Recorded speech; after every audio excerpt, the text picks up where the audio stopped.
Hello दोस्तों, मेरा YouTube channel पर आप सभी लोगों को स्वागत करता हूं। तो आज देखिए एक नया वैकेंसी आया है यहाँ पर ओएनजीसी का, जो आपका नॉन एग्जीक्यूटिव पोस्ट है उसके लिए ओएनजीसी में वैकेंसी निकला है। तो देखिए इसका आपका स्टार्टिंग डेट है 7/5/2022 से 28/5/2022 तक होगा इसका, मतलब इसी महीने में इसका 7 से 28 तक इसका वैकेंसी है। तो देखिए कौन कौन पोस्ट में यहाँ पर है वो भी देख लीजिए। यहाँ पर देखिए बोल रहा है कि candidate can apply for the post of respective state as per their status of domicile और permanent resident of the state subject to meeting other eligible criteria. मतलब आप जिस स्टेट से बिलोंग्स करते हैं उसी स्टेट में आप अप्लाई कर सकते हैं। ठीक है, जैसे देखिए यहाँ पर पहला जो है देहरादून उत्तराखंड, मतलब आप अगर उत्तराखंड स्टेट में देहरादून से है, मतलब अगर उत्तराखंड का आप रहने वाला है तो आप उसी स्टेट से इसको अप्लाई कर सकते हैं। ठीक है, और अदर स्टेट इसमें नहीं अप्लाई कर सकता। तो देखिए ऐसे बहुत सारा स्टेट में निकला हुआ, जैसे कि आपका पहले देहरादून उत्तराखंड में देखिए क्या क्या है। आपका एक है जूनियर असिस्टेंट इंजीनियर सिविल में, और देखिए इलेक्ट्रिकल, जियोफिजिक्स, असिस्टेंट जियोलॉजी। फिर देखिए यहाँ पर आ गया surveying, accounts, material management, fire supervisor, assistant chemistry, देखिए जियोलॉजी और फायरमैन। आपका जो उत्तराखंड स्टेट है उस स्टेट में टोटल आपका 11 ठो पोस्ट में वैकेंसी है। ठीक है, टोटल आपका हो गया यहाँ पर टोटल वैकेंसी 20। ओके, तो देखिए किस में कौन सा है। जैसे आपका पहले सिविल में देखिए यूआर कैटेगरी में एक, सारे के सारे यहाँ पर यूआर कैटेगरी दिखा रहा है। देखिए ये सब यूआर कैटेगरी है यहाँ पर। और देखिए यहाँ पर एक है आपका एससी कैटेगरी में एक पोस्ट है जो कि आपका मटेरियल मैनेजमेंट है। ठीक है, उसके बाद देखिए यहाँ पर आपका हो गया ये यूआर कैटेगरी, फिर यहाँ पर एससी, यहाँ पर यूआर। तो टोटल यही सब वैकेंसी यहाँ पर है। और देखिए यहाँ पर बोल रहा है कि आपका जो पीएच कैटेगरी होता है तो उसके लिए कौन कौन कैटेगरी के लिए कौन सा होगा वहाँ पर ये दे दिया है। और देखिए आइए नेक्स्ट, देखिए आपका जो दिल्ली है, दिल्ली के लिए आपका है जूनियर डीलिंग असिस्टेंट। ओके, देना है ये जूनियर असिस्टेंट अकाउंट्स। फिर आ गया फायर सुपरवाइज़र। दिल्ली में सिर्फ देखिए तीन है। ठीक है, ओके, दिल्ली में 3 है। फिर देखिए मुंबई, महाराष्ट्र में कौन सा है। देखिए महाराष्ट्र में है आपका instrument engineering, electrical engineering, mechanical है। आपका आ गया production, drilling, civil, electronics, transport. आपका आ गया radio assistant, cementing, boiler supervisor, fire supervisor. आपका आ गया material management, assistant chemistry, fitting technician. और आपका आ गया यहाँ पर पर्सनल अकाउंटेंट जूनियर असिस्टेंट। फिर आ गया अकाउंट्स आपका। फिर यहाँ पर आ गया welding, heavy equipment, electrical, range operation, geology और बॉयलर। टोटल 23 वैकेंसी है यहाँ पर 23 नंबर तक। और टोटल जो वैकेंसी है आपका 263 यहाँ पर सबसे ज़्यादा है। सबसे ज़्यादा यहाँ पर कहाँ पर ना, मुंबई, महाराष्ट्र में। महाराष्ट्र जो स्टेट है उसमें आपका यहाँ पर बहुत ज़्यादा वैकेंसी है। लेकिन आपको महाराष्ट्र से ही बिलोंग्स करना पड़ेगा, तभी आप इस सब पोस्ट में अप्लाई कर सकते हैं। फिर देखिए गोवा में 2 ही है, असिस्टेंट केमिस्ट्री और मटेरियल मैनेजमेंट बस। और फिर यहाँ पर आइए देखिए ओएनजीसी वर्क सेंटर इन गुजरात। देखिए ये इसका वर्क सेंटर है। ठीक है, ये सब आपका ये भी वर्क सेंटर, लेकिन ये मेन वर्क सेंटर है। ठीक है, तो देखिए यहाँ पर क्या पर है, assistant civil, assistant electrical, instrumentation, mechanical, boiler, production drilling, transport. आपका हो गया केमिस्ट्री, हो गया जियोफिजिक्स, हो गया फिर देखिए यहाँ पर geology, management, surveying, range operation, fitting, welding, technician diesel, technician electrical, technician production, cementing technician mashing, production drilling, junior singer काम रिगार हो गया। देखिए असिस्टेंट अकाउंट, मटेरियल मैनेजमेंट। ठीक है, ऐसा बहुत सारा है आपका। देखिए टोटल यहाँ पर है 318 वैकेंसी है। 318 वैकेंसी है कहाँ पर है, यह हो गया आपका ओएनजीसी सेंटर जो गुजरात में है, वहाँ पर आपका हो गया टोटल 318 वैकेंसी हो गया। ठीक है, चलिए आपका यहाँ पर आ गया जोधपुर राजस्थान। राजस्थान में देखिए टोटल आपका वैकेंसी है 6 वैकेंसी। राजस्थान जोधपुर राजस्थान में टोटल 6 वैकेंसी है। फिर आ गया आपका चेन्नई तमिलनाडु पुडुचेरी जो है उस इलाका में देखिए उस स्टेट में स्टेट और यूटी मिलाकर यहाँ पर है टोटल 38 वैकेंसी।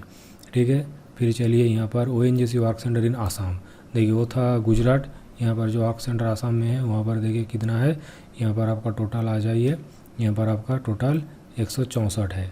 ठीक है, टोटल यहाँ पर 164 है। फिर भी एक देख लीजिए कौन सा है, फायरमैन है आपका, यहाँ पर टेक्निकल असिस्टेंट हो गया, fire supervisor, material management, accounts, ये सभी वर्क स्टेशन जो आसाम में है उसमें है ये सब। ठीक है, देखिए अब यहाँ पर आ गया, यहाँ पर प्रोडक्शन टेक्नीशियन, प्रोडक्शन इलेक्ट्रिकल, फिर देखिए यहाँ पर technician diesel, technician welding, technician fitting.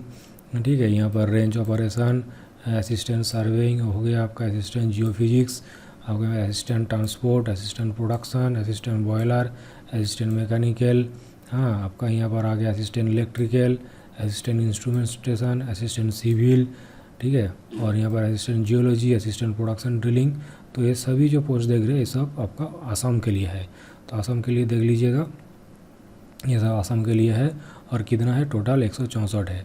ठीक है, अगर नेक्स्ट आ गया आपका अगरतला त्रिपुरा के लिए देखिए, त्रिपुरा के लिए आपका वही है कि electrical, instrumentation, mechanical, production, chemistry आपका आ गया, सीमेंटिंग, डीजल, इलेक्ट्रिशियन, फिटिंग है आपका, यहाँ पर वेल्डिंग, फायर सुपरवाइज़र आपका, असिस्टेंट केमिकल हो गया, production, junior accounts, machining, driver and last में आपका फायरमैन है। तो यहाँ पर टोटल 66 वैकेंसी है।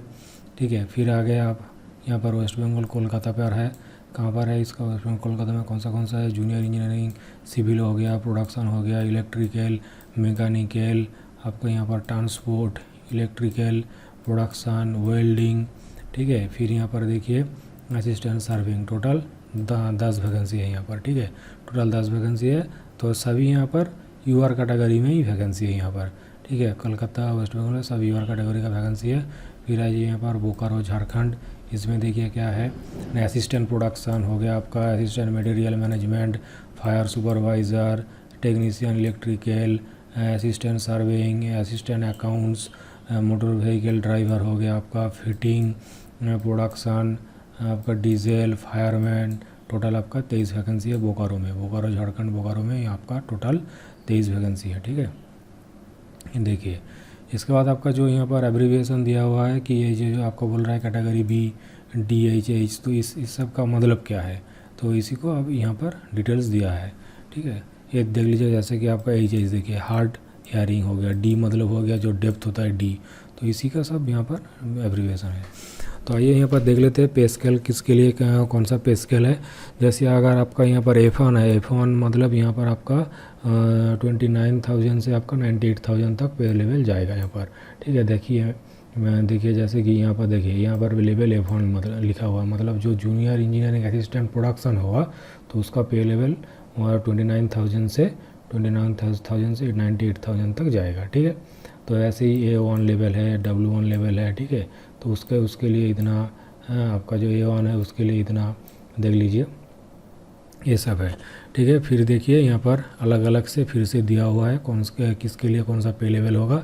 देखिए जितना भी जूनियर इंजीनियरिंग असिस्टेंट होगा मैक्सिमम इसके लिए F1 है। देखिए सब सारे के लिए F1। अब A1 आ गया कहाँ से ना, जूनियर टेक्निकल असिस्टेंट सर्वेइंग से जो है वहाँ से A1 आ गया। तो देख लीजिए यहाँ पर जो आपका एजुकेशन और क्वालिफिकेशन क्या क्या बोल रहा है कि आपका जो जूनियर इंजीनियरिंग असिस्टेंट सिविल है तो इसके लिए आपका 3 ईयर्स का डिप्लोमा कोर्स लगेगा सिविल इंजीनियरिंग में, इसमें कोई एक्सपीरियंस नहीं लगेगा।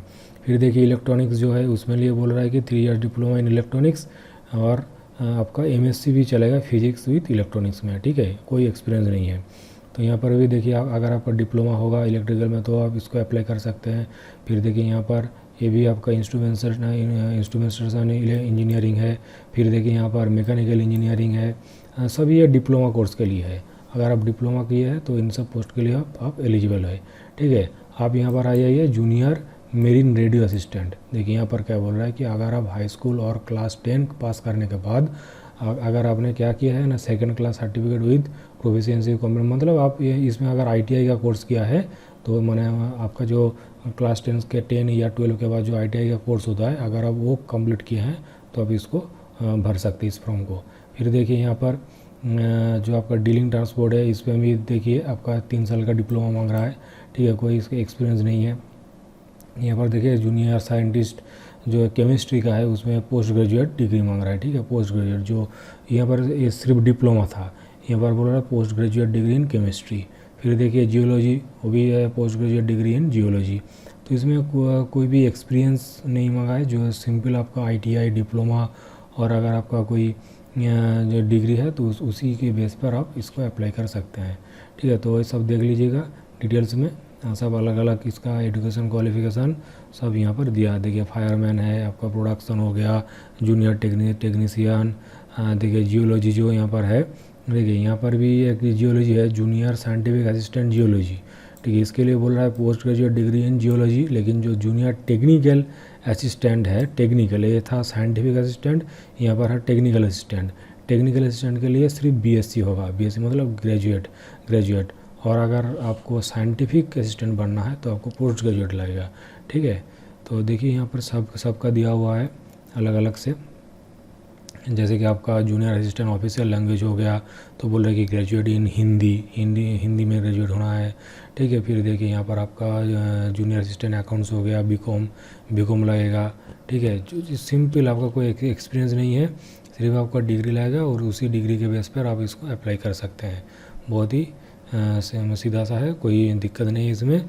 फिर चलिए यहाँ पर कुछ जगह पे आपका फिजिकल रिक्रूटमेंट भी ज़रूरी है। जैसे कि आपका जूनियर फायर सुपरवाइज़र और जूनियर फायरमैन जो पोस्ट है उसके लिए आपका थोड़ा फिजिकल मेजरमेंट लगेगा, ठीक है। जैसे कि आपका मेल हो गया, आप मेल के लिए क्या है, देखिए मेल के लिए जो हाइट है 168 लगेगा यहाँ पर, जो देखिए फॉर ऑल कैटेगरी, ठीक है। यहाँ पर जो भी कैटेगरी है, सब कैटेगरी के लिए आपको 168 सेंटीमीटर का हाइट लगेगा। और देखिए यहाँ पर जो ट्राइबन्स है, जो हिलमैन हो गया, या फिर for person from state of Assam से कोई बिलोंग्स करता है तो उसके लिए 163 लगेगा। जो ट्राइब्स हिलमैन है उस एरिया में देखिए 160 लगेगा। तो ये अलग, लेकिन इन जनरल इन सब को बात देके, इन सब को अगर आप छोड़ देंगे तो ये जो है फॉर ऑल कैटेगरी के लिए 168 लगेगा। आप SC हो, आप ST हो, OBC हो, कोई भी कैटेगरी का हो तो आपको लगेगा 168, ठीक है। और आपका जो चेस्ट है, देखिए आपका 81 सेंटीमीटर लगेगा। और अगर आपको एक्सपांड करना है तो एक्सपांड करके 5 सेंटीमीटर तक उसको एक्सपांड करना पड़ेगा। तो देखिए यहाँ पर जो फीमेल है, फीमेल के लिए क्या है, फीमेल के लिए 152 आपका सेंटीमीटर है यहाँ पर, ठीक है। तो इसके लिए कोई चेस्ट एक्सपेंशन नहीं है। तो यहाँ पर देखिए फिर आगे आपका मेल के लिए जूनियर इंजीनियरिंग असिस्टेंट डीलिंग के लिए है यहाँ पर। और आपका यहाँ पर प्रोडक्शन डीलिंग के लिए है, यहाँ पर भी टेक्नीशियन प्रोडक्शन के लिए है।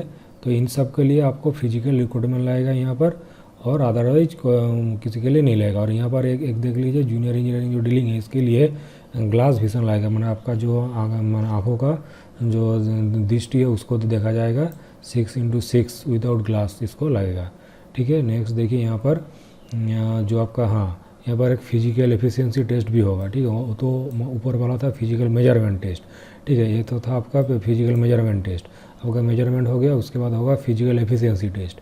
जो जूनियर फायरमैन और सुपरवाइज़र है उसके लिए देखिए अगर मेल है तो उसके लिए 800 मीटर तक रनिंग होगा विदिन 4 मिनट, एंड फीमेल के लिए भी 800 मीटर रनिंग विदिन 6 मिनट, ठीक है। देख लीजिए lifting and carrying a person of approximately his own weight by the fireman lift method without any break to a distance of 100 metres. मतलब आपको किसी भी व्यक्ति को ले जाना पड़ेगा एक स्थान से दूसरे स्थान तक, ठीक है। फिर देखिए यहाँ पर भी सेम है आपका जो है, यहाँ पर देखिए यहाँ पर बोल रहा है कि मेल के लिए 100 मीटर तक और फीमेल के लिए 75 मीटर तक, ठीक है। और आपका क्लाइंबिंग भी करना पड़ेगा, क्लाइंब करना पड़ेगा, फीमेल के लिए भी क्लाइंब करना पड़ेगा। तो ये सब आपका फिजिकल एफिशिएंसी टेस्ट होगा इसमें। और देखिए यहाँ पर बोल रहा है कि आपका जो स्किल टेस्ट भी होगा, कहाँ पर होगा, जो आपका यहाँ पर देखिए काम रिगार है, स्लिंगलर काम रिगार, अगर जूनियर मोटर व्हीकल ड्राइवर हो गए आप, असिस्टेंट ऑपरेटर, तो इन सब पोस्ट के लिए आपको ड्राइविंग टेस्ट देना पड़ेगा, ठीक है, ड्राइविंग टेस्ट। अगर देखिए असिस्टेंट पर्सनल एंड एडमिनिस्ट्रेशन का अगर असिस्टेंट हो गए तो इसके लिए आपका टाइपिंग टेस्ट होगा इंग्लिश में। तो ये सब इसका स्किल टेस्ट हो गया। फिर चले देखते हैं यहाँ पर क्या बोल रहे हैं कि हाँ, यहाँ पर एक बढ़िया ये है कि कोई भी कैंडिडेट क्या है ना, ये candidate can apply for multiple post minimum 3, मतलब आप मिनिमम 3 पोस्ट तक अप्लाई कर सकते हैं एक साथ। मतलब आपने जो फॉर्म भरेंगे तो एक साथ आप 3 पोस्ट के लिए अप्लाई कर सकते हैं। लेकिन उसमें एक प्रावधान है कि अगर इन case the candidate is eligible for multiple post, मतलब आप तीनों पोस्ट के लिए अप्लाई किए हैं, कोई भी तीनों पोस्ट, मान लीजिए यहाँ पर जो है आपने जूनियर असिस्टेंट के लिए भी भरा है, जूनियर असिस्टेंट ऑफिशियल लैंग्वेज के लिए भी भरा है और जूनियर असिस्टेंट मटेरियल्स मैनेजमेंट के लिए भी भरा है, सपोज आपने इस 3 फॉर्म को भरा है और इन 3 फॉर्म भरने के बाद आप इस तीनों फॉर्म का कट ऑफ क्लियर कर दिए। लेकिन उसके बाद क्या होगा, अगर आपने 1 नंबर में इसको, ये 2 नंबर पर और एक 3 नंबर पर है, ऐसे सीक्वेंस में आपको अगर आपने सिलेक्ट किया था फॉर्म भरने के टाइम, तो आपको पहला वाला पोस्ट ही मिलेगा।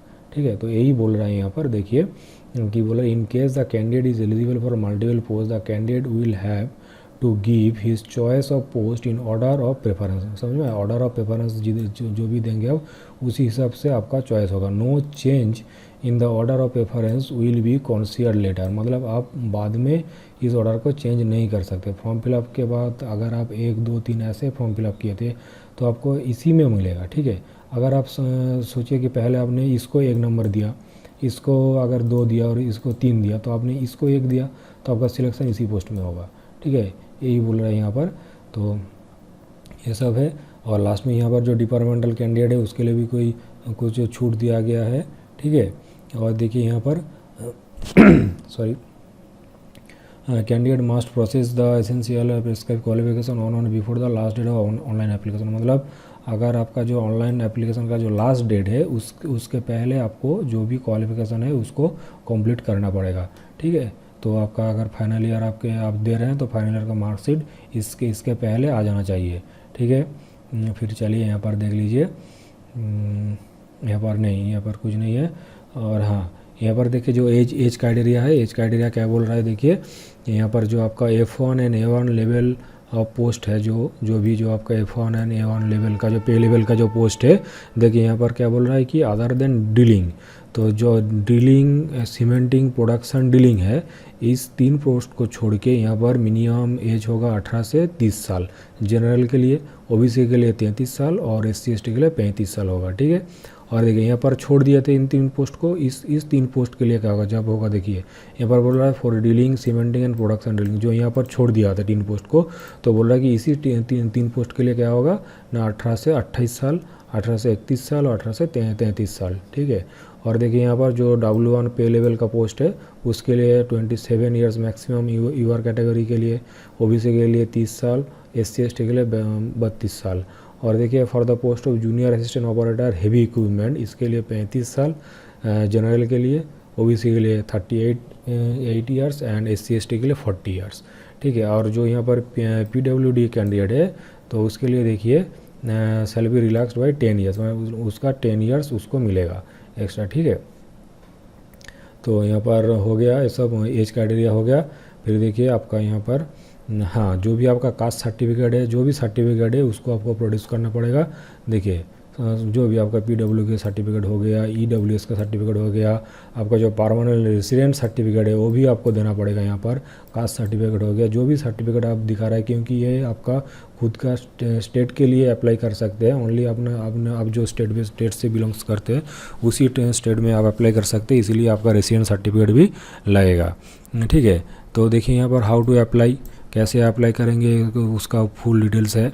और यहाँ पर देख लीजिए रजिस्ट्रेशन फ़ीस कितना है। फॉर जनरल OBC कैंडिडेट के लिए आपका 300 रुपया रजिस्ट्रेशन फ़ीस है।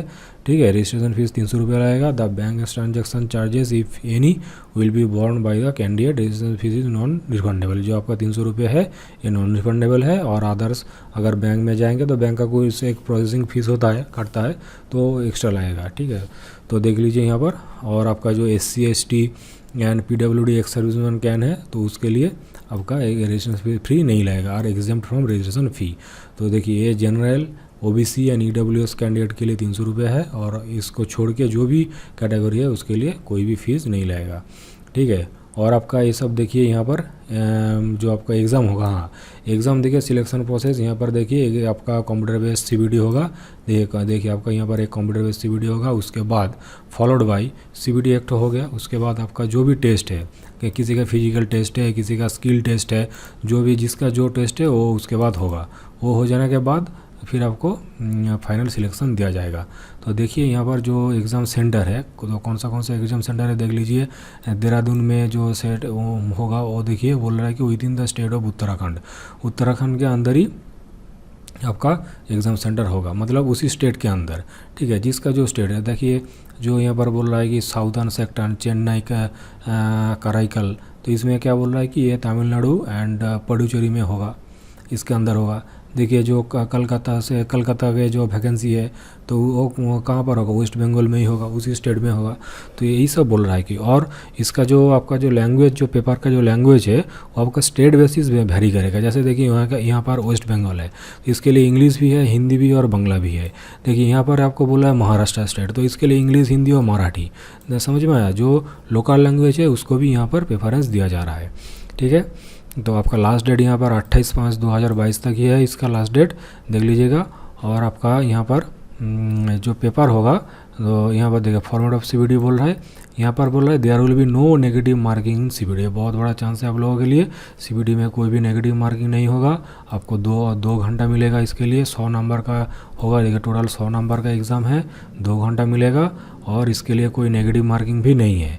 तो देख कैसे आएगा, देखिए पार्ट 1 होगा पेपर। पार्ट 1 में क्या आएगा, आपका जो general mental ability and aptitude आएगा वो होगा आपका 20%, मतलब 20 क्वेश्चन आ गया उसमें। 100 मार्क का एग्ज़ाम है तो 20 क्वेश्चन आएगा आपका मेंटल एबिलिटी एंड एप्टीट्यूड से, और आपका 80 क्वेश्चन आएगा जो जिस फील्ड में आप अप्लाई कर रहा है उसी फील्ड से रिलेटेड क्वेश्चन आपका 80 नंबर का आएगा, ठीक है। तो देख लीजिए यहाँ पर यही सब है यहाँ पर, और कुछ ज़्यादा है नहीं। आपका नेगेटिव मार्किंग नहीं है, बहुत ही अच्छा है।